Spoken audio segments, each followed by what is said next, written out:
Welcome to the Boot Heel Sports Network.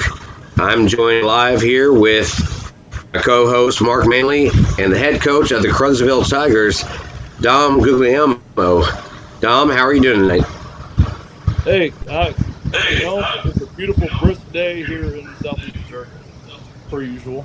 See, but no, I'm doing great. I don't think, for some of those out there who don't know that your sarcasm is strong, we know you're lying about that. It's 115 degrees today. It gets a little spicy. It'll be all right. Well, that was one of the first things I wanted to talk about. With these are what they're saying on record, the hottest summer temperatures on record. How do you deal with that in practice? We take from 3 o'clock on. We take the wet bulb temperature. Every 30 minutes, 45 minutes. So we have the chart that Michigan gives us. We really stick to that. I try to go where it says I can practice in full pads. We're only practicing enough room. Right. If that means we practice 7:30. 8 o'clock. That's winter. And you have, we are just, 2 days away from kickoff. I've seen it so many times, but is there any way to practice for the cramps and the initial, the opening day kind of injuries?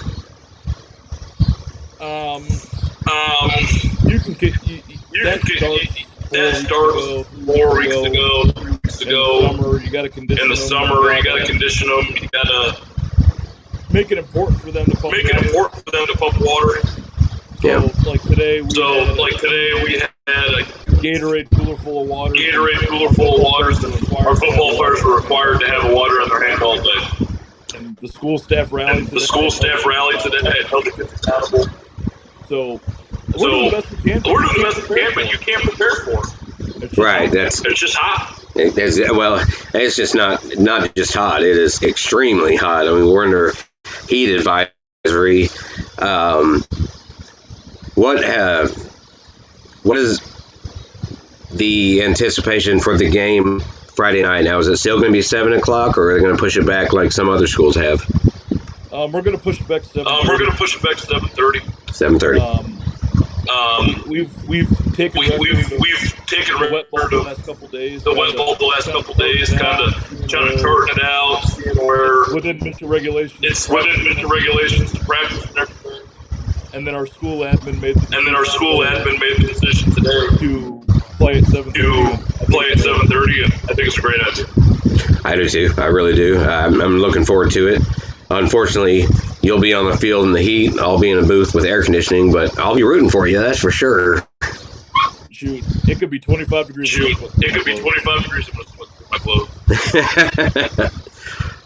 So let's go ahead and get into it. Week 1 kickoff Friday night.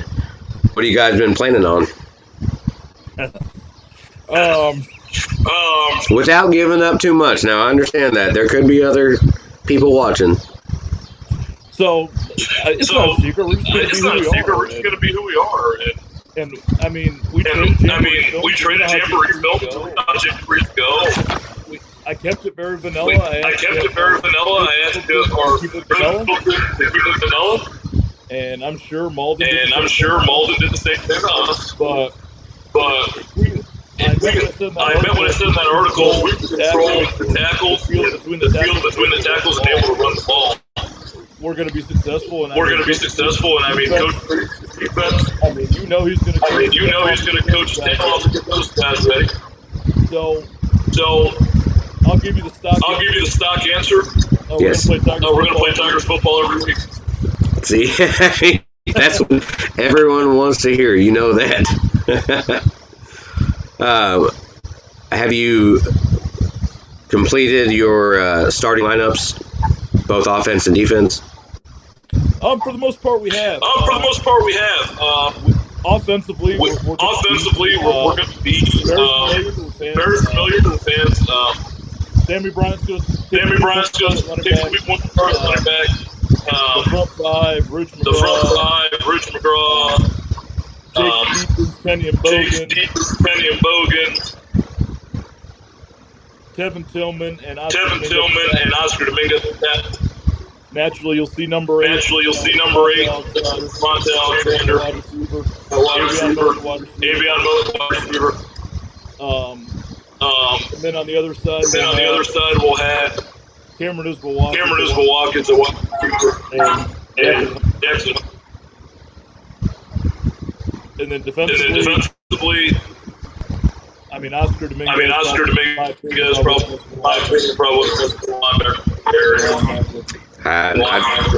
do you remember how many tackles he had last year? 96. 96. That's incredible. Yeah, and I think our scheme this year. And I'd say look at kind of the down line of our defense. You've got Jermont. Enough said. Oscar Dominguez at Mike Lyon. And then you've got a host of defensive those guys around. So, and of course you've got Avion Moe in the corner. Damon Bryant outside linebacker. So it's all something to see us though. So we're not crazy. So you're going to have a bunch of two-way players for sure.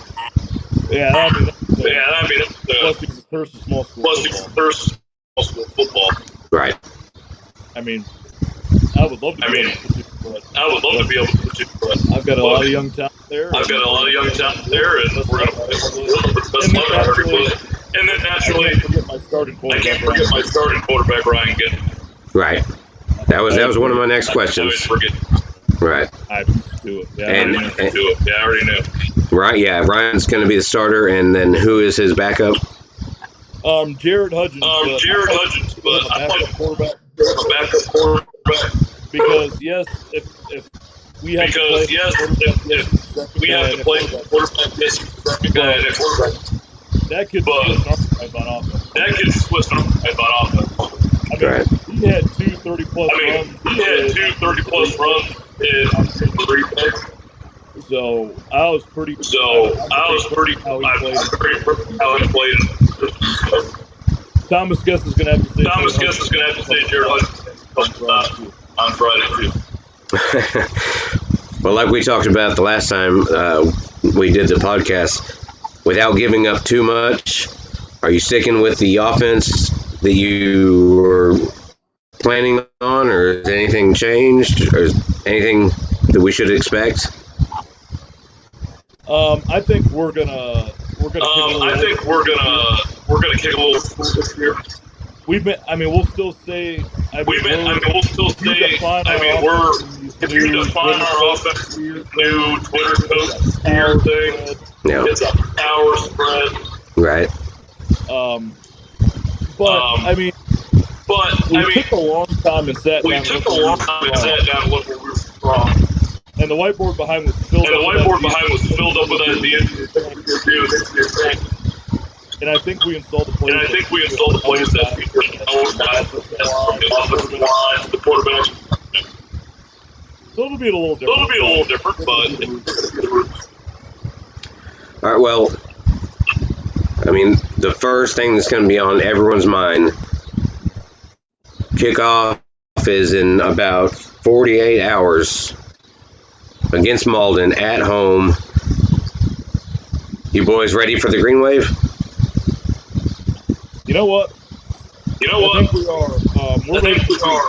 We're ready. And we get excited about incremental things. And so, yes, Malden's the game. But my message is going to be to the team in the football is going to be the vehicle. Rally together on Friday night. It's 37 of us. Against however many kids that. But it's really down to the town of Brothersville against the town of Malden. So does it help the team's emotions and even yours, the fact that your opening game is going to be at home? Oh, it's nice. Oh, it's nice. That bus is. I don't like buses. I'm a big. I'm a big dude. Buses are not super for us. So there's nothing better than walking out of school the Tigers and walking into the Tigers and walking into not having a bus transporting. not having a bus transporting from place to place. And then I mean, And how? Better play our fans. Yeah. With you do you expect a packed house with the way the heat is? I think that the town will come out. And support the best they can. When we're able to step on the field, we know that we'll be in that legal temperature range. Naturally. But it's still going to be hot. But deep down, I know that those loyal Tiger fans there, those students there, those teachers there. And even if they're not, I know they're tuning in. Exactly, and that's why we're here, just in case. If you don't want to get out in the heat, you just rather sit home in the air conditioning and drink some Kool-Aid or water or whatever is your choice. That's why we have the Boot Heel Sports Network. Excuse me. But Coach G, I've been talking to a lot of people over the last couple weeks, and there's a lot, and I mean a lot of excitement about this team this year, whether it be the incoming kids from the middle school that'll be freshmen or the returning juniors and seniors. Do you have anything to say about that? It's awesome that everybody's excited. We're excited. The school's excited. The school's excited down the side. We got to take it one day at a time. And compete against ourselves. Compete against our opponents. Everybody. A good season for everybody. And that's a hard question to answer without. sound. But I'm proud of where my team is I'm proud of the kids that we have. I wouldn't want to coach any other group that are on my practice right now. See, and this is just one more reason why I always hear such great things about you and your commitment to the community, the players, the schools. So after last season, do you feel any pressure starting the season? Because I know, like I said, it's 48 hours away. About a year ago, I was sitting here. The weight of Crowsville on my shoulders was my first head coach. Famous head coach, I should say. And I am less anxious now than I was last year. I think we're in a way better spot. I think we're a better football team this year than we were last year. But personally, my job is to go out there and get these kids out of school, put these kids in school. I'm confident that we've made the right decisions as a staff to do that. So I don't feel like there's a ton of pressure. And when you compare it to last season, but I feel that we have a drive that's different than I think it's safe to say after last season, and like I said, the outreach from you to the community and vice versa, you're obviously beloved here already, and we look forward to that. When you look at your schedule, is there anything that any red flags, anything that sticks out? Week 9. That's everybody's business from down the calendar. But I think this year we know what to expect. with this schedule, because our second year in this rotation. I know there's a lot of things that we want to do differently in this game from last year. But I think looking forward too much really distracts. The only thing that's on our mind is beat Malton. And I 100% agree. That's one of those questions we just have to ask sometimes, but I know I 100% agree. And I'll skip the next question because you got a couple big schools on your schedule, but number one, first and foremost, is Malden. Yeah, I mean, we can look ahead. Next week we have Parkville Central, who lost to the 3A State. We've got Donovan. But our main focus right now is going out there on Friday and win Tigers football and try and help that win against Malden. I think my 4 years in high school, we never beat the Green Wave, so that's just one more reason I'm rooting on you. I mean, people can say what they want. People can say what they want. I mean, that reduced that, and I think that football coaches and the film I saw, I thought they were very good. I thought they were very good. We've been really growing on this week. So it's gonna be a good football game. Oh, I hope so. I think everyone thinks so, but I hope it is. In your opinion, how do you keep the players, like we were talking about, from looking ahead, like looking at Park Hills or looking at Donovan or anyone else, even possible playoff teams? How do you keep the kids focused on just the week at hand? Every day after practice, I ask them what time they have to be at school. And every day after practice, I ask who we're playing on Friday. So every day they're getting reinforced. I have to be at we're playing Malton on Friday. We're playing Malton on Friday. That's the only thing we focus on. Now next week it'll be what time do we have to be at school? Who we're playing this weekend? Parkville Central. How far of a drive is that? 2.5 hours maybe. 2.5 hours maybe. Woo! Well, there'll probably be a lot more people watching next week than this week. Yeah, it's fun to take a little trip with the guys. I know the ride home. The ride home be quiet as long as it's Oh yeah. Especially you stop off at a McDonald's on the way. Yeah, they'll get food in them and they'll be out. It'll be out. Yep. Exactly. I got a 1-year-old, so I know. Yeah. I think we've covered a lot. Is there anything that you want to say to the folks watching, or anything you want to say to the fans? Just anything at all about Tiger football, as we're just hours away from kickoff.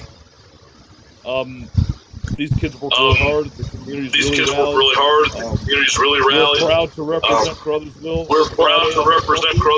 This Friday on the football field. And it is first responder year. So we'll have all of our first responders. All the local ones. And we're excited to recognize football. It'll be great. See, and that's fantastic. That's one of those things that a lot of times goes kind of unmentioned. It's something that doesn't get recognized enough, but that is absolutely fantastic, and I commend you and the entire school system for that. Yeah, I came up with the idea. It's taken off, and we've reached out to fire, police, CPD, and they reached out to Temescott County. They deserve a little bit of attention. They go through a lot. They're out there in the field. Well, they're on the front lines. I mean, so why not go? and it'll be a good day. I'm excited. The kids are excited. It'll be. We got I'm excited. The kids are excited. We got some nerves going on right now. Like, trust me, I haven't been asleep before 1 o'clock all week, and but I'm excited. I'm excited. I'm more excited than I think the kids are getting excited. It's getting real in the field playing tomorrow. And that's nice. That's when those nerves really start coming. Oh, you're gonna have goosebumps. I promise you that, and I probably will too. I walked out the first time I saw it, and I was like, wow. Love it. Yeah. But it's gonna be fun. It's gonna be a lot of fun, and I'm so happy for you to join us on the Boot Heel Sports Network. We appreciate all of your time. I know you're a busy man. I know your nerves are getting rattled by the minute because how close it is to the kickoff. But Coach, we will see you Friday night on the field against Malden. Any last words? No, I look forward to. We look forward to representing the city. And we hope that the weather allows people to really pack those stands and get loud and have a good night. Well, from all of us, the diehard fans, we wish you the best. Wish you good luck. I'll be up in the booth. You'll be sweating. I'll be up in air conditioning. So I'll be more than happy to talk to you after the game. But I'll be in a good mood. Yeah, I'll be wearing this. I'll be wearing this. It won't be this color. Yeah, it'll probably be some kind of maroon, I'm sure. Oh yeah. All right, well, again, Coach, from the Boot Heel Sports Network, we wish you the best of luck on Friday night and the entire season. And all I can say is go Tigers. Thanks, sir. I appreciate it. Thanks, sir. I appreciate it. Thank you, Coach.